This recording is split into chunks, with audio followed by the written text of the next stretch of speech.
जैसे हम लोग मैट्रिक और इंटर के एग्जाम देने जाते थे ना बोर्ड के, और अचानक कोई पेपर आउट ऑफ सिलेबस आ जाता था, वही हुआ है इंडियन अवाम के साथ और खास तौर पे नीरज के साथ।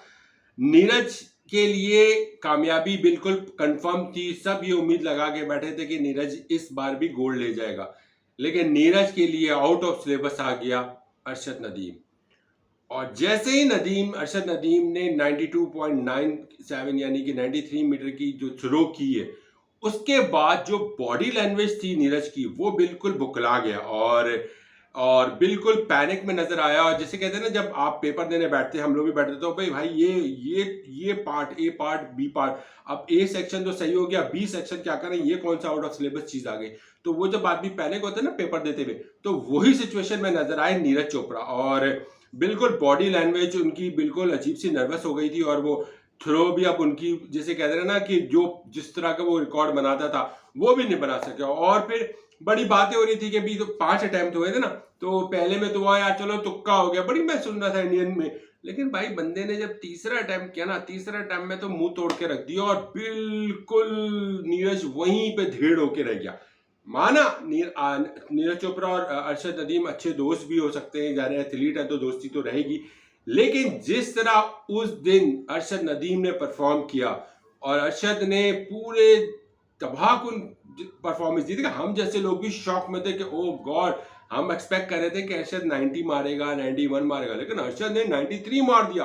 अरशद ने तो तबाही फेर के रख दी। और जब हम शॉक में आ गए तो जो उसका राइवलरी था उसके लिए तो बिल्कुल ही हालत, हाथ पैर बिल्कुल फूल गए थे चोपड़ा की। और चोपड़ा से ना फिर बाकायदा थ्रो ही नहीं हो रही थी। अब वो नजर ही नहीं आ रहा था चोपड़ा जिस बात पे मशहूर था, और जिस अटैम्प्ट से लास्ट टाइम जब उसने गोल्ड हासिल किया था, लग ही नहीं रहा था कि ये वही गोल्ड मेडलिस्ट है जो पास में जीत चुका है, और बिल्कुल हाथ पैर फूले हुए थे इस बार। एनीवे खैर, बहुत बहुत मुबारक बनती है अरशद नदीम की। और अरशद नदीम की मुबारक इसलिए बनती है कि यार 1 साल पहले की खबर है, if I am not wrong, या ज्यादा 1.25 साल की खबर होगी, जैवलिन है ना, वो खरीदने के पैसे नहीं थे इस लड़के के पास। और इस लड़के ने जो है ना 75,000, मेरे ख्याल से खबरें थी कि 75,000 नहीं थे इसके पास कि वो जैवलिन खरीदे। गांव से वो बांस और डंडी ले लेके वो उसको अपनी जैवलिन बना के अपनी प्रैक्टिस किया करता था।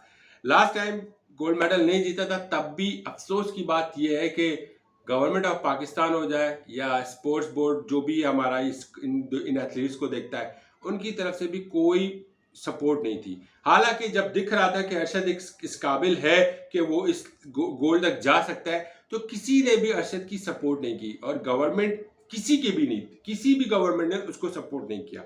और आज जब उस बंदे ने अपने बलबूते पे ये सब कुछ किया है, तो सब कूद पड़े हैं क्रेडिट लेने के लिए। अगर आप इस वक्त पाकिस्तानी उसमें देखें ना, तो हर कोई अपना क्रेडिट लेने को दौड़ रहा है कि यार हमने ये करवाया था, हमने वो कराया था, हमने ये कराया था।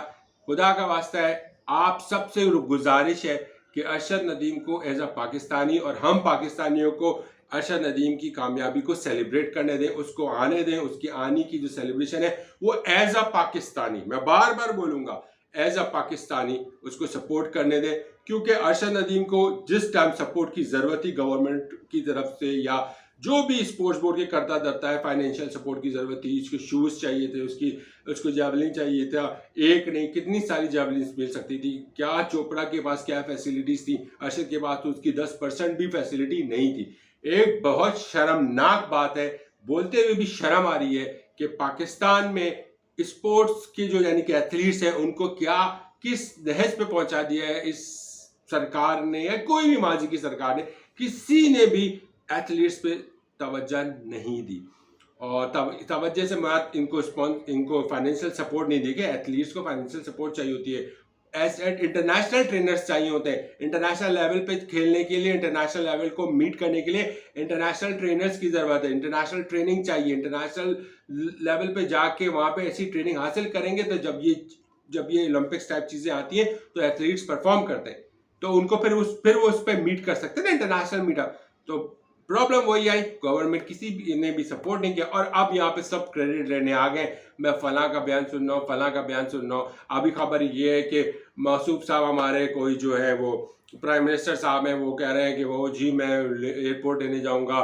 फिर कोई सुन रहा हूँ कि कहीं का किसी सूबे का वज़ीर आला कह रहा जो भी है, वो कह रही है कि मैं ये पता नहीं कोई डबल केबिन बस बनाई जाएगी, उस पर उसका इस्तेमाल होगा। फिर खबर ये है, I am not yet confirm, अगर ऐसा है कि वो भी उसमें होंगी। तो देखिए प्लीज आप लोग पॉलिटिक्स, अपनी पॉलिटिकल पार्टीज को साइड पे रखिए, कोई भी हो, एक्स वाई जेड, मैं किसी की बात, सबकी बात कर रहा हूँ, चाहे वो अपोजिशन पार्टीज हो, चाहे वो गवर्नमेंट की पार्टीज हो, चाहे वो गवर्नमेंट की अलायंस पार्टीज हो। खुदा के वास्ते अपनी पॉलिटिकल पार्टीज को अरशद नदीम की जो सेलिब्रेशन है उसमें मत घुसेड़िए, फिर एक नफरत की हो जाएगी, फिर ये कौम फिर डिवीजन में नजर आएगी। एज अ पाकिस्तानी हम सबको सेलिब्रेट करने दीजिए। जब उस शख्स को मदद की जरूरत थी तो किसी शख्स ने भी उसकी मदद नहीं की। वही कहते हैं ना कि आपके बुरे टाइम में आपका कोई साथ नहीं देता, लेकिन जब आपका अच्छा टाइम आता है ना तो वो उठ के आते हैं, ऐसे ऐसे मामा चाचा खाला वो फला के फला उठ के आते हैं, अरे बेटा मैं वो तो वो। तो वही चीज नजर आ रही है, अरे मैंने वो किया था, अरे मैंने वो बात की थी, दिया नहीं था मैंने पैसे, लेकिन मैंने बात की थी, अरे तुमको मैंने बोला तो था सेक्रेटरी को, अरे तुमने पहुंचाया नहीं, किसी शर्म की बात है, मेरा तो दिल लगा हुआ था तुम्हारे उसमें।